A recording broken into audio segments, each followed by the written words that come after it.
Get on the Bus is one of Spike Lee's underappreciated films. There was a few of those. Lee started out with a bang, putting out School Days and She's Gotta Have It and Jungle Fever and Mo Better Blues and then Do the Right Thing, hitting Oscar territory so hard and fast that Hollywood didn't know what to do with them. So by the time Malcolm X was released, everybody expected every single film to be a big budget piece of dynamite. And with money in his pocket, Mr. Lee did exactly what he should have done. He made whatever movies he wanted. Some of that I'm not a big fan of. She Hate Me and Chirac were awful in their own unique ways. Original Kings of Comedy was fine. When the Levee Broke and Passover were both excellent, if very personal, and missing what Lee does best, smaller dialectic movies with shockingly great casts. I'm going to talk about two of my favorites, Crooklyn and Get on the Bus, which is not to say that Clockers, 25th Hour, and Inside Man aren't great movies, but I gotta choose, and these are the two that I really love. So today, Get on the Bus. Let me start with this as a disclaimer. I am the whitest person you know, totally deracinated and fine with that.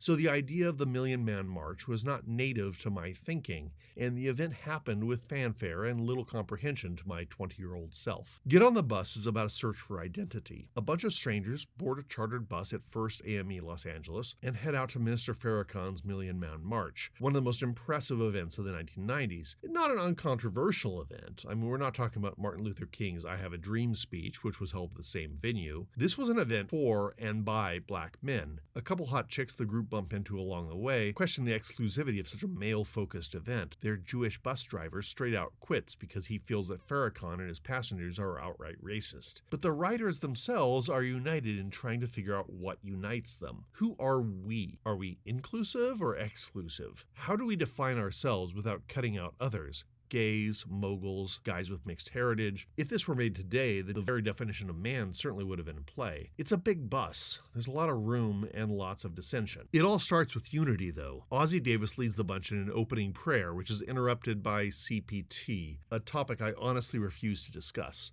And as the group proceeds eastward towards Washington, Spike Lee does what Spike Lee does. He breaks his topic down into argumentative points. Lee, in my humble opinion, is the closest thing America has ever had to Shakespeare in that respect. He demands that we all listen to all sides and pick our own viewpoint out of the lot. Hamlet, Claudius, Gertrude, Polonius, Ophelia, and Horatio all could be called the hero of Hamlet if it wasn't for the play's title, and Spike Lee delivers that in all of his best films. Get on the Bus is Spike Lee's measure for measure. Sure, get angry about every person's take, but that is your business. These people are just saying their own piece. Shabuya, shabuya, roll call. Don't call me Evan. Yeah. Cause I'm on the move. Yeah. Don't call me Junior. Yeah. But you could call me Smooth. Roll call. My name is Evan. Yeah. Evan Senior. Yeah. They got my son. Yeah. On a misdemeanor. Shabuya, shabuya, roll call. My name's your mom. Yeah. My mind is free. Yeah. We need more love. Yeah. And unity. Roll call. My name is Pop. Yeah. We're at the top. Yeah. Not all this Shibuya. Yeah. Has got to stop.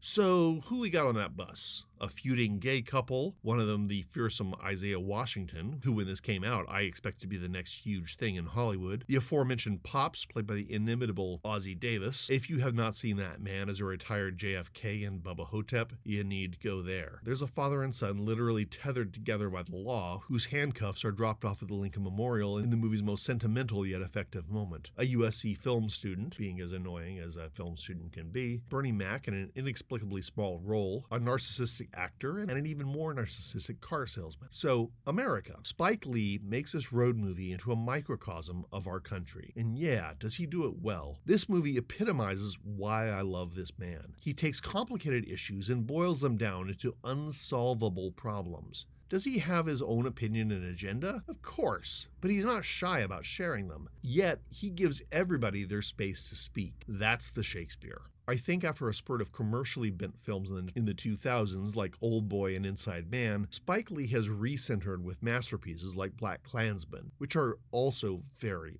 very good. Obviously, he can decide where he wants his own art to go, and I'm just along for the ride. But I love his 1990s output. He will forever be on my list of favorite directors for films like this, which slip under a lot of people's radar. Please do not stop at Lee's early 90s hits and call it a day.